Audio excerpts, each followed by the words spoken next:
Episode dimulai ketika Pragati mengatakan kamu seharusnya memberitahuku jika kamu tidak ingin datang. Kenapa kau menyakitiku?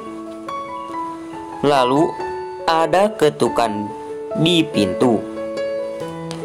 Pragati pun terkejut saat melihat Saas, bukan Ragbir. Lalu Saas pun berjalan masuk dengan senyuman liciknya dan mengatakan, "Kenapa kamu tidak mengangkat teleponku? Saya datang ke sini untuk memberitahu Anda bahwa Ragbir tidak akan datang. Kunti telah memberitahu saya bahwa ia pergi ke suatu pertemuan dengan Harsit. Saya pikir Anda akan menunggu. Jadi saya datang untuk memberitahu." Pragati pun kesal dengan Ragbir karena tidak mengirim pesan sekalipun. Lalu Saas menyarankannya untuk mundur jika orang lain tidak peduli sama sekali, dan berkata, "Berhenti menunggu dan ikuti aku." Lalu Pragati pun menuruti kata Saas. Selanjutnya di mobil, Saas memandang Pragati saat mengemudi, berharap Ragbir bisa melihatnya bersamaku. Lalu Pragati pun menerima foto Ragbir dengan darah keluar dari lukanya. Lalu Pragati pun menunjukkan foto itu kepada Saas. Apakah ia baik-baik saja? Di hotel manakah ia? Lalu Saas pun memutar mobil. Lalu ia pun selanjutnya mengirim pesan kepada Harsit bahwa rencana mereka berhasil, mereka mencapai hotel. Lalu Pragati pun meminta kunci-kunci kamar milik Ragbir. Lalu resepsionis menolak, tetapi Pragati mengatakan saya adalah istrinya dan dari perusahaan juga. Lalu resepsionis menyerahkan kuncinya kepada Pragati.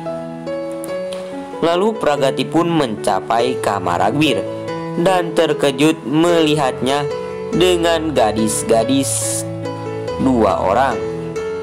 Ia pun menginjak air mata. Lalu Saas tersenyum melihatnya.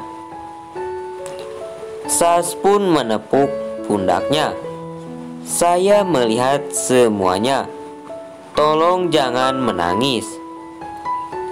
Lalu Saas pun menghiburnya dengan pelukan. Lalu Harsit dan Saas saling mengacungkan jempol. Lalu di pagi berikutnya, Ragbir bangun di kamar hotel. Ia pun melihat dirinya di cermin dan terkejut. Ragbir pun menemukan rambut panjang di sana. Ia pun membersihkan bekas luka dari wajah dan dadanya saat ia keluar dari ruangan.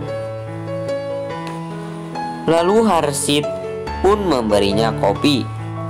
Lalu Ragbir bertanya-tanya kepada Harsit bagaimana ia berakhir di ruangan itu.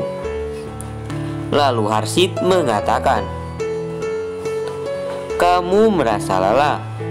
Ragbir mengatakan, "Aku merasa lelah, tetapi aku tidak ingat apa-apa." Harsit pun mengatakan, "Kamu lelah dan aku juga, jadi aku mengambil kamar di sini setelah kamu pergi." Lalu Ragbir berbicara tentang seorang gadis. Lalu Harsid pun bertindak tidak bersalah. Minum kopi dan temui aku di lantai bawah. Ragbir pun tidak dapat mengingat apapun. Harsid pun berpikir ia tidak akan pernah tahu apa yang terjadi kemarin, tetapi Pragati tahu tentang ia sekarang. Di adegan selanjutnya, Pragati masih memikirkan tentang kemarin. Ia tidak dapat menemukan benang hitam. Lalu Ragbir pun masuk ke dalam ruangan Pragati. Ia pun mengatakan kepadanya untuk berhenti di sana. Saya yakin Anda terkejut. Bagaimana saya tahu itu Anda? Kamu adalah setiap detak jantungku. Saya bisa merasakan kehadiran Anda dari mana saja. Saya pikir Anda mengusir saya dari rumah, tetapi Anda tidak akan bisa mengusir saya dari hati Anda. Tetapi apa yang saya lihat kemarin? Ia pun bertanya-tanya kepadanya, apakah ia datang di kamar? Ia pun bertanya kepadanya, apakah dia seharusnya tidak melakukannya? Ia mencoba menjelaskan, tetapi ia menolak untuk mendengarkan apapun. Bahkan tidak membiarkannya menyentuhnya.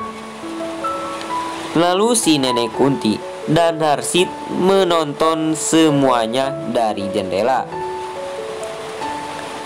Pragati mengatakan kepada Ragbir bahwa seseorang harus diizinkan berbicara ketika mereka mencoba untuk alasan pendirian mereka.